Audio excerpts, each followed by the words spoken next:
जय श्री राधे कृष्ण दोस्तों, आप देख रहे हैं अपना YouTube चैनल भक्ति योग। आइए सुनते हैं कार्तिक मास में सुनी जाने वाली कथा।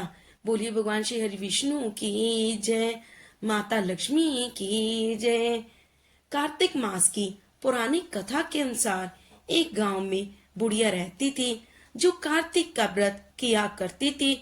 उसके व्रत खोलने के समय भगवान श्री कृष्ण स्वयं आते और एक कटोरा खिचड़ी रखकर चले जाते थे। उस बुढ़िया के पड़ोस में एक औरत यह देखकर जलती थी कि इसका कोई नहीं, फिर भी इसे खाने के लिए खिचड़ी मिल जाती है। एक दिन वह बुढ़िया कार्तिक महीने का स्नान करने गंगा नदी पर गई और उसके पीछे से भगवान श्री कृष्ण खिचड़ी रख गए। तब पड़ोसन ने देखा कि अभी बुढ़िया घर पर नहीं है, तो वह कटोरे की खिचड़ी उठाकर बाहर फेंक आई। जब कार्तिक स्नान करके बुढ़िया घर वापिस आई तो उसे खिचड़ी का कटोरा नहीं मिला, जिससे वह भूखी रह गई। वह बुढ़िया बार बार एक ही बात कहती थी कि मेरी खिचड़ी कहाँ गई, मेरी खिचड़ी का कटोरा कहाँ गया। बुढ़िया की पड़ोसन ने जहाँ खिचड़ी फेंकी थी वहाँ एक पौधा निकल आया जिसमें 2 फूल खिल गए। एक बार राजा उस बुढ़िया के घर के पास से गुजरा तो उसकी नजर उन 2 फूलों पर पड़ी और वह उन्हें तोड़कर घर ले आया। राजा ने वह फूल रानी को दिए, जिन्हें सूंघने मात्र से रानी गर्भवती हो गई। कुछ समय बाद रानी ने 2 पुत्रों को जन्म दिया।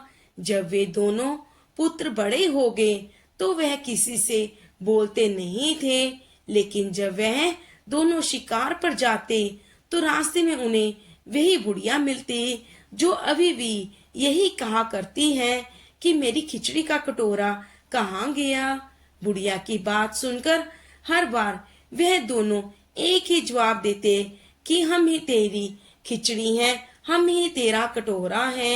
एक बार जब राजा के कानों में यह बात पड़ी तो उसे आश्चर्य हुआ कि दोनों लड़के किसी से बात नहीं बोलते, लेकिन यह बुढ़िया से कैसे बात करते हैं। तब राजा ने बुढ़िया को राजमहल बुलवाया और कहा कि हमारे दोनों पुत्र किसी से बात नहीं करते, लेकिन ये तुमसे कैसे बोलते हैं। तब बुढ़िया ने कहा कि महाराज, मुझे नहीं पता ये कैसे मुझसे बोलते हैं।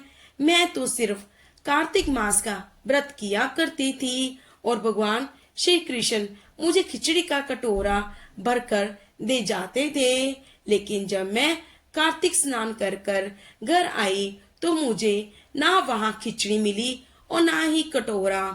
तब मैं कहने लगी कि कहाँ गई मेरी खिचड़ी और कहाँ गया मेरा कटोरा।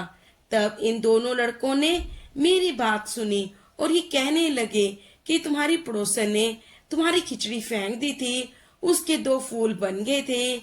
यह फूल राजा तोड़ कर ले गया और रानी ने सूंघा तो हम 2 लड़कों का जन्म हुआ।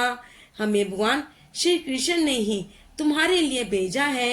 यह सारी बात सुनकर राजा ने बुढ़िया को महल में ही रहने का आदेश दे दिया। बोलो श्री हरि विष्णु भगवान की जय, माता लक्ष्मी की जय, श्री कार्तिक मास की जय।